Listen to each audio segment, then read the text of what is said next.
सिद्धि वही कर पाएगा, सिद्धि वही कर पाएगा जो विनम्र हो जाएगा। सिद्धि वही कर पाएगा जो विनम्र हो जाएगा। सिद्धि वही कर पाएगा जो विनम्र हो जाएगा। सिद्धि वही कर पाएगा जो विनम्र हो जाएगा। लघुता ही दिखलाएगा, लघुता ही दिखलाएगा। लघुता ही दिखलाएगा, लघुता ही दिखलाएगा। मन को सरल बनाता है, मन को सरल बनाता है, भक्ति हृदय में लाता है। मन को सरल बनाता है, भक्ति हृदय में लाता है। जिन गुरु की भक्ति हो, जिन गुरु की भक्ति सब सिद्धि दिलाए। जीवन है पानी की बूंद कब मिट जाए रे। ओ जीवन है पानी की बूंद कब मिट जाए रे। होंगी अनहोनी हो, होनी अनहोनी कब क्या घट जाए रे। जीवन है पानी की बूंद कब मिट जाए रे। ओ जीवन है पानी की बूंद कब मिट जाए रे। सिद्धि वही कर पाता है, सिद्धि वही कर पाता है जो विनम्र हो जाता है। सिद्धि वही कर पाता है जो विनम्र हो जाता है।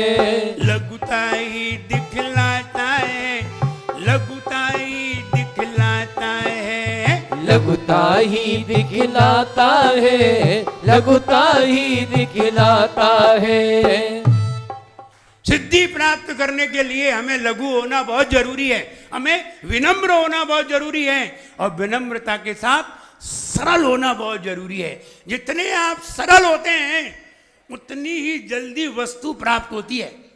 जितने आप जटिल होते हैं उतनी ही वस्तु देर में प्राप्त होती है। अहंकार में अपनी बुराई दिखाई नहीं देती, दूसरे की अच्छाई दिखाई नहीं देती। अहंकार में और विनम्रता में अपनी अच्छाई दिखाई नहीं देती और दूसरे की बुराई दिखाई नहीं देती। अगर हम विनम्र हैं तो तुम्हारे अंदर कितनी भी बुराई सही, मुझे एक भी नजर नहीं आएगी। और अहंकार में तो कितनी भी सामने वाले में अच्छाई सही, कोई भी दिखाई नहीं देगी। इसलिए तीसरे छंद में आचार्य मानवतुंग महाराज ने इतनी विनम्रता दिखाई है, इतनी लघुता दिखाई है कि ताले तो 48 ही लगे थे। अगर हजारों भी लगे होते तो उस विनम्रता से सारे ताले खुल जाते। इसलिए ऐसी विनम्रता हमारे अंदर आए। और अगर आपके अंदर अहंकार है तो आप अपना नाम विनम्र जरूर रख लें, हो सकता है अहंकार तिरोहित हो जाए। सागर महाराज की जय।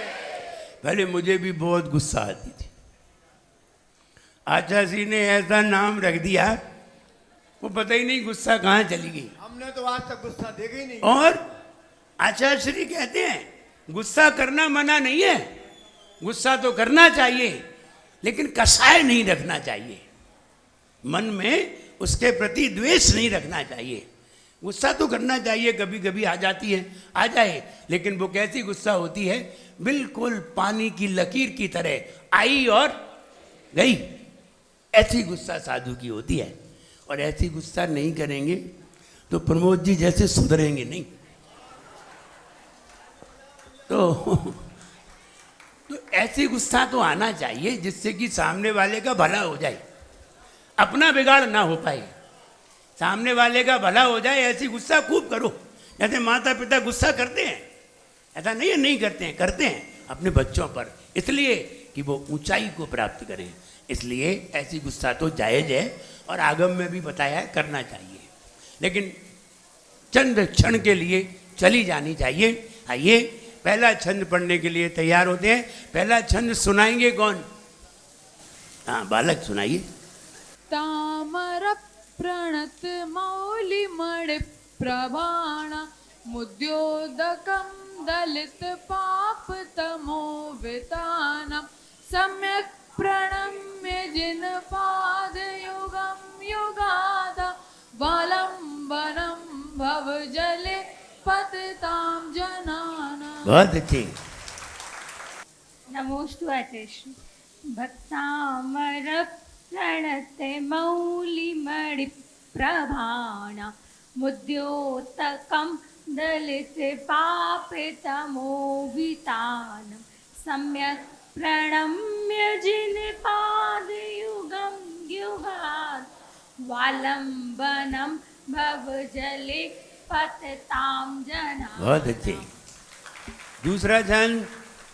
यह संस्तुतः सकल वाङ्मय तत्त्वबोधा दुद्भूत बुद्धि पटुभिः सुरलोकनाथ श्रोतेर्जगत् त्रितये चित्त हरेरुदारे वकिलाहमपि तं प्रथमं जिनेन्द्रम्। बहुत अच्छी।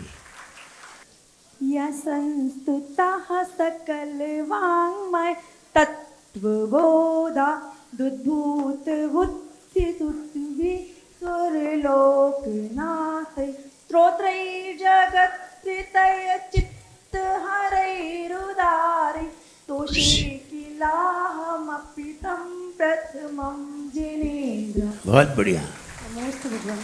यस्संस्तुता सकल वाङ्मय तत्त्वबोधा दुद्भूत्य बुद्ध्य पटवीश्वरलोकनाथ स्तोत्रैर्जगत्त्रय चित्ये हरेरुधार स्तुषे किलाहमपि तं प्रथमं जिनेन्द्र। बहुत अच्छी, शुद्ध सुनाया। देखिए अब शुद्ध आ गया है। अब महिलाएं कुकर में कभी चावल बनाती हैं कि नहीं? बताओ जल्दी। बनाती हैं। जब पक जाते हैं तो कितने चावल देखते हैं? बस एक ही हमने देखा है। अब सबरे चावल पक गए होंगे, कोई इधर उधर दब गए हों वो बात अलग है, लेकिन सारे चावल, एक ही चावल देख करके तो पता चलता है कि सारे बन गए, तो बन चुके होंगे। आइए तीसरा छंद पढ़ने के लिए तैयार होते हैं। ये बात जरूर है, इतने लोगों में ऐसा कोई भी नहीं होगा जो ये कहते मेरा दूसरा सही निकला हो। पहले के पढ़े हैं कि नहीं? कितने लोगों के पहले के याद हैं? हाथ ऊंचा करिए। हाँ, एक हाथ के सही निकले, दूसरा ही छंद सही नहीं निकला, पहले ही में फिसल गए थे, और दूसरा तो सही निकलना बहुत मुश्किल है। और जरा पांचवा और चौथा आने दो, अभी और आगे तो बढ़ो, अभी और कठिन भी हैं। इसलिए आप शुद्ध कर रहे हैं, आप सही कर रहे हैं, आपका एक छंद भी सही हो जाता है, समझिए आपको बहुत बड़ी उपलब्धि हो जाती है। एक बात बताऊं, 1000 प्रवचन एक तरफ, 1000 प्रवचन एक तरफ, और भक्तामर का एक छंद एक तरफ है, जिंदगी भर याद रहेगा। और प्रवचन कोई भी याद नहीं रहते, इतने सारे सुनते हैं। चैनल खोलो, 19 चैनल खोलोगे 20 प्रवचन निकलेंगे, लेकिन याद एक भी नहीं रहती। और भक्तामर जिंदगी भर याद रहेगा। तुम्हें ही याद नहीं रहेगा, तुम्हारी पीढ़ी को भी याद रहेगा। और ये छोटे बच्चे याद कर रहे हैं, इनकी अभी उम्र 10-12 साल की है, और 10-12 साल के अगर बच्चे याद कर लेते हैं तो मुझे बहुत खुशी होती है। और अगर ओल्ड एज याद करें तो हमें ज़्यादा खुशी नहीं होती। ओल्ड एज आहार दें, कोई 50 साल 70 साल के हैं और आहार दें तो ज़्यादा खुशी नहीं होती। और अगर 10 साल का बच्चा आहार देता है तो मुझे बहुत खुशी होती है, मेरा मन प्रसन्न हो जाता है। इसलिए होता है, इसलिए नहीं कि वो बच्चा है, इसलिए कि मेरा जैन धर्म 50 साल तक जिंदा रहेगा। वो 10 साल का बच्चा अरे 80 साल के देंगे, 2 साल में निपट जाएंगे।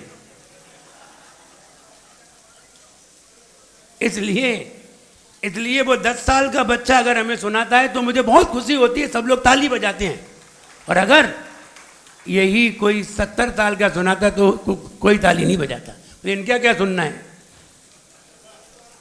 इसलिए समझिए, आप बच्चों को भेजिए। हमारे महाराज विनोद सागर महाराज बच्चों को पढ़ाएंगे, बोर्ड से पढ़ाते हैं। यही कैसा पढ़ाते हैं, फटाक बच्चे ने याद कर लिए।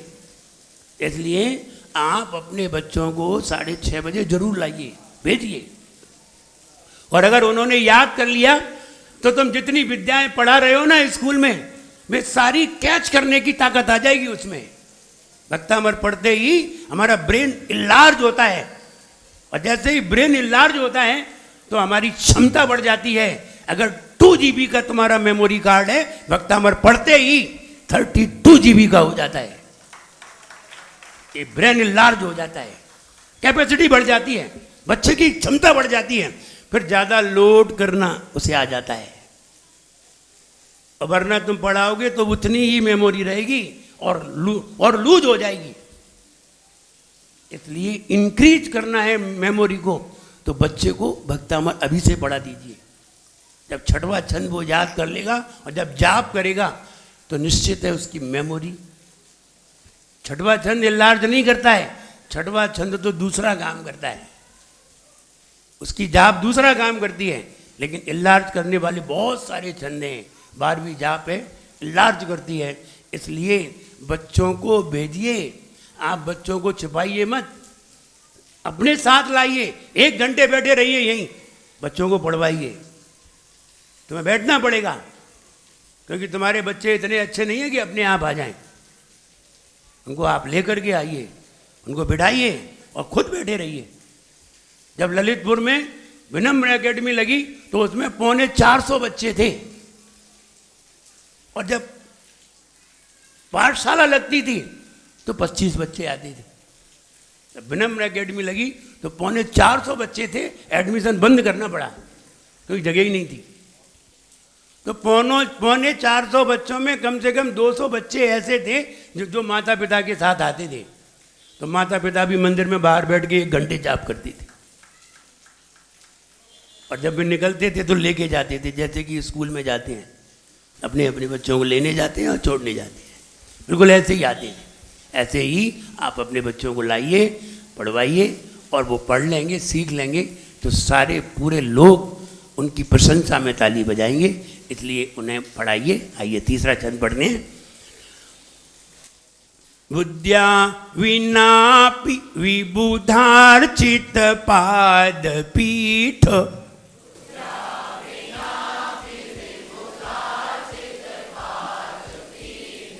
स्तोतुम समुद्यत मतिर्विगत त्रपोहम।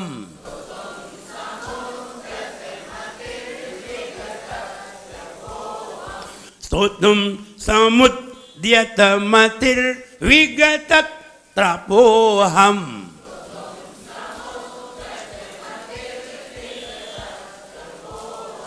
बालम विहाय जल संस्थित बिंब, मन्यः क इच्छति जनः सहसा गृहीतुम्।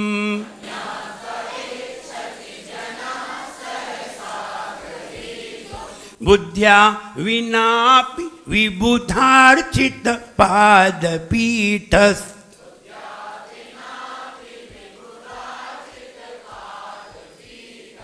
तो तुम समुद्यत मतिर्विगत त्रपोहम।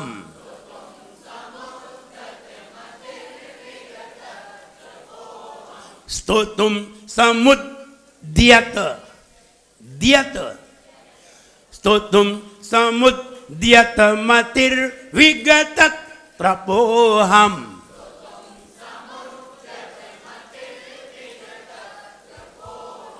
देखिए मतिर ये रा कैसा है?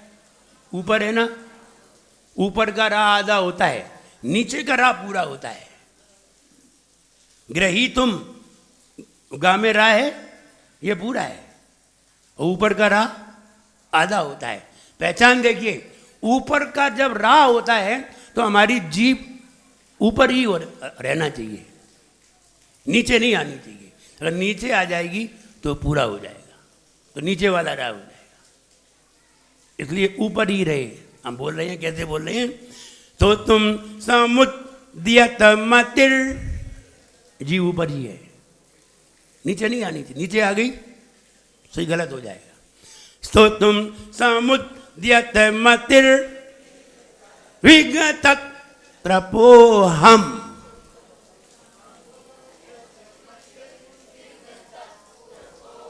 मतिर पे ध्यान देना है ना।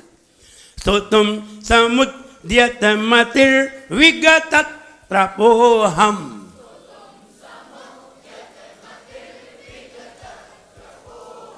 बालम विहाय जल संस्थित बिंदु बिंब,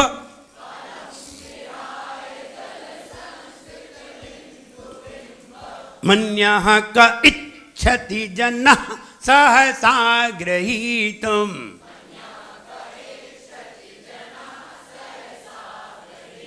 फिर चौथी लाइन पे गलती की है, मन्यः क इच्छत, ई पे बड़ी ई की मात्रा नहीं है, ई कैसी है? छोटी है। ई के बाद क्या है? आधा चा, फिर क्या है? छा। ये संयुक्त अक्षर हो गया। आधा चा और छा कौन सा अक्षर हो गया? संयुक्त। अब ये छोटी है, क्या करेंगे? जोर देंगे, जैसे भक्तामरप, ऐसे ही इच्छति नहीं। अगर ऊपर मात्रा लगी होती तो क्या पढ़ते? इच्छति। ऊपर मात्रा है ही नहीं, छोटी ई की मात्रा है, छोटी ई है, और आगे संयुक्त अक्षर है इच्छति। ब्रेक लगाएंगे टाइट, कपाल भांति हो जाएगी, खट से कपाल भांति हो जाएगी। मन्यः क इच्छति जनः सहसा गृहीतुम्,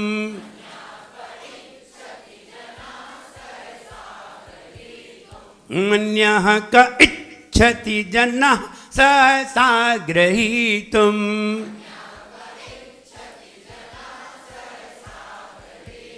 पढ़िए तीसरा छंद।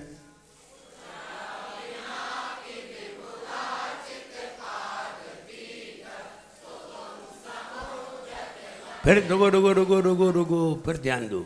तो तुम समुद्यत, माँ पे बड़ी ऊ की मात्रा नहीं है, छोटे ऊ की मात्रा है, और आगे संयुक्त अक्षर आ रहा है। फिर टाइट ब्रेक लगाना है, एक कपाल बांधी यहां भी देना है। तो तुम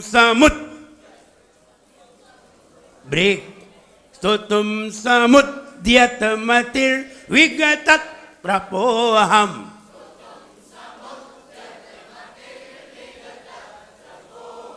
बालम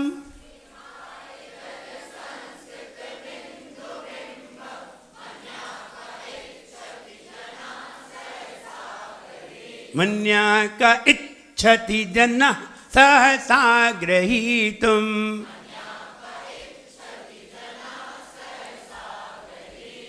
मन्यः क इच्छति जनः सहसा गृहीतुम्।